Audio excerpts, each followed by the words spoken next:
Baiklah, kali ini kita akan membahas tentang dasar gugatan perbuatan melawan hukum. Nah, pertama-tama saya akan membedah isi bunyi pasal 1365 KUH Perdata, yang isinya kurang lebih sebagai berikut. Tiap perbuatan yang melanggar hukum dan membawa kerugian kepada orang lain, mewajibkan orang yang menimbulkan kerugian itu karena kesalahannya untuk mengganti kerugian tersebut.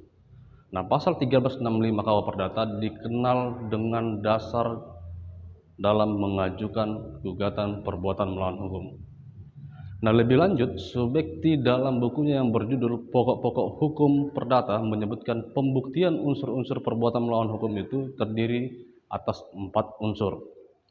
Nah, yang pertama itu adanya perbuatan melawan hukum, yang kedua adanya kesalahan, yang ketiga adanya kerugian, dan yang keempat itu adanya hubungan sebab akibat antara perbuatan melawan hukum, kesalahan, dan kerugian yang ada. Oke, sebelum mengajukan gugatan perbuatan melawan hukum, teman-teman perlu mengetahui 4 syarat perbuatan melawan hukum. Nah, syarat pertama itu bertentangan dengan kewajiban hukum si pelaku. Yang kedua, bertentangan dengan hak subjektif orang lain.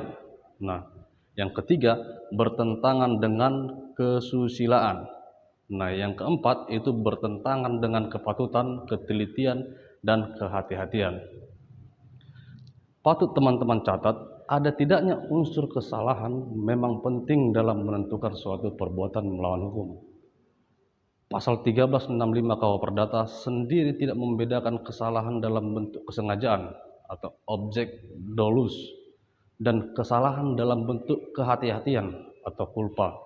Dengan demikian, hakim harus menilai dan mempertimbangkan berat ringannya kesalahan yang dilakukan seseorang dalam hubungannya dengan perbuatan melawan hukum itu, sehingga dapat ditentukan ganti kerugian yang seadil-adilnya. Nah, ganti rugi yang dimaksud itu ganti rugi yang terdiri dari biaya, rugi, dan bunga, dengan penjelasan sebagai berikut. Nah, biaya itu adalah segala pengeluaran yang nyata-nyata telah dikeluarkan oleh debitur. Nah, kalau kerugian itu adalah segala kerugian karena musnahnya atau rusaknya barang-barang milik kreditur akibat kelalaian debitur. Ganti kerugian yang dimaksud berupa kerugian material dan imaterial. Biasanya kerugian tersebut diberikan dalam bentuk uang atau barang, namun dapat pula diberikan dalam bentuk pemulihan keadaan sesuatu. Bila kerugian itu tidak dilaksanakan, maka dituntut uang paksa atau yang lebih dikenal itu dengan istilah luangsom. Nah, walaupun uang paksa ini bukan bentuk ganti kerugian, tetapi hanya sebagai penguat agar ganti kerugian yang dimaksud itu dilaksanakan. Gitu loh. Nah, yang ketiga, pengertian bunga. Bunga adalah segala keuntungan yang diharapkan atau telah diperhitungkan. Nah, biar lebih paham lagi saya akan kasih contoh. Contoh perbuatan melawan hukum.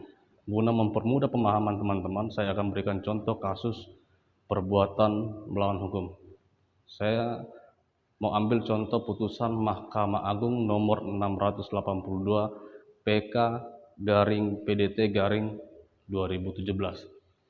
Nah, contoh perbuatan melawan hukum ini dimulai dari sengketa kepemilikan tanah penggugat yang dikuasai secara melawan hukum oleh tergugat atau oleh para penggugat yang telah sampai pada tingkat PK atau peninjauan kembali dan telah berkekuatan hukum tetap, sebagaimana disebutkan dalam putusan Mahkamah Agung nomor 682 PK garing PDT garing 2017. Nah, sepanjang penelusuran saya di Google, saya telah lihat pada tingkat banding hingga peninjauan kembali, pengadilan sebenarnya telah menguatkan putusan PN Surabaya dengan nomor 195 garing PDTG garing 2012 PN Surabaya. Pada bagian amar putusan menyatakan akta jual beli antara penggugat selaku pembeli dan turut tergugat selaku penjual yang dibuat di hadapan PPAT sah menurut hukum, sehingga sebidang tanah hak milik yang terurai dalam sertifikat hak milik adalah sah milik penggugat. Jadi para tergugat nyatakan telah melakukan perbuatan melawan hukum sebagaimana disebutkan dalam halaman 55.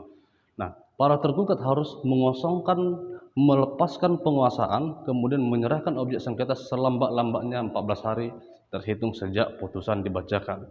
Dan manakala diperlukan dilakukan dengan bantuan aparat kepolisian, bagaimana dalam Amar putusan halaman 56, nanti teman-teman bisa lihat. Tak hanya itu, para tergugat juga dihukum secara tanggung renteng membayar kepada penggugat berupa uang paksa atau duangsom sebesar 5 juta tunai dan sekaligus untuk setiap hari keterlambatan dalam melaksanakan amar putusan. Para tergugat juga dalam putusan tersebut dihukum secara tanggung renteng membayar seluruh biaya perkara dengan nominal sebesar Rp12.706.000. Nah, untuk lebih jelas teman-teman nanti bisa download putusan Mahkamah Agung nomor 682 PK garing PDT garing 2017 di situs Mahkamah Agung, agar teman-teman bisa lebih paham, bisa lebih jelas dalam membaca contoh putusan yang saya sebutkan tadi. Nah, demikian penjelasan singkat dari saya. Semoga bermanfaat bagi teman-teman semua. Salam keadilan.